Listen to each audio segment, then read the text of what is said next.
Nifty 91.50. Your everything radio station. Hanging out with the dude, the idiot emeritus. Right here for you. Opinions expressed on this fine science fiction fantasy show of the outer limits of the universe of the absurd are not necessarily the opinions of the executive committee, the board of trustees of the student union. Well, when I was a tiny little boy and I was learning to drive, actually I learned to drive when I was about 7. I used to sit on Daddy's lap and he'd let me drive. We'd go around the corner and go into a skid. And I made the mistake of telling Mammy, Daddy let me go into a skid. Oh, did she give him holy toothpicks. H-E-L double toothpicks. Have you ever lost in a snowstorm? All you gotta do, son, is wait for a snowplow, then follow it. So one cold, miserable day in Missouri, it was late at night. Got lost on the way home. Snow was blowing so fast and hard and piling up so high. It was covering the street signs, covering everything. Well, I reached in the glove box and pulled out a map and went to turn on the dome light, and it didn't work. That was in the day before cell phones, you know. Not that they'd work out there in the middle of nowhere in Missouri. Well, I thought, well, heck, I don't want to get stranded. So I pulled over to the side of the road.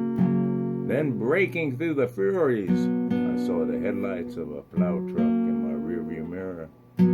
Thanking my lucky stars, I turned in and followed the truck. Hopefully that would lead me back to somewhere I recognized. Well, I followed the truck for what felt like hours and hours. He turned left and he turned left and he swung right, and I was right on his tail. And after a while I saw brake lights from the plow, followed by four-way flashers. The plow stopped. Saw the driver get out and approach my car. I rolled the window down and the snow was blowing in. I said, howdy. And he said, why you following me, kid? Well, Mr. Snowplow driver, my dad told me if I ever got lost in a snowstorm, I should wait and follow a plow truck. Well, said the snowplow driver, I just finished clearing the Target parking lot, and if you want to follow me over to Best Buy, be my guest. Yes, sirree, golly. Tales of woe from Missouri. How about some Mississippi? I love Mississippi. Been down in Mississippi, worked on the tugboats, worked in the oil fields, worked as a roustabout, worked as an expediter. You know, you work out of those roustabout places where they get most of the money and you get some, but the sum you get is quite a sum. Yeah. Bathing in the fountains in New Orleans, down at the delta of the mighty Mississippi, watching those paddle wheelers come in. With friends around and even pals I know, it's true, I'm still lonely 'cause I got the homesick blues. There's no one who can cheer me when I'm all alone, when I'm longing for that delta home. I got the Mississippi blues. Way down on the delta, in the Mississippi shore, in the muddy waters where you stamp your feet, I am no more. And when the night shadows creep about the whippoorwill calls, you can hear old Mammy shout, come in here, you all. Yeah, walking on the levee, strolling in the pale moonlight. You can see the steamboats and the barges and the tugboats lined up, and the fields look like snowy white. Crawfish and crawdads and oil wells and derricks. That's a feeling I can't lose. I got them muddy water blues.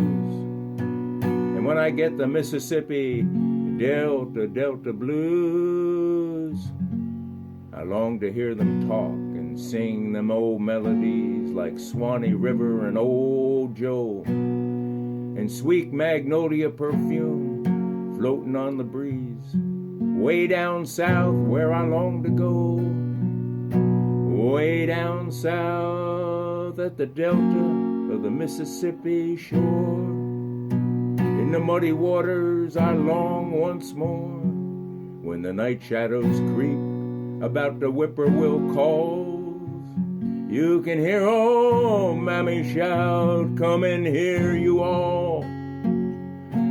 Way down on the levee, strolling in the pale moonlight, you can see the steamboats and the fields of snowy white.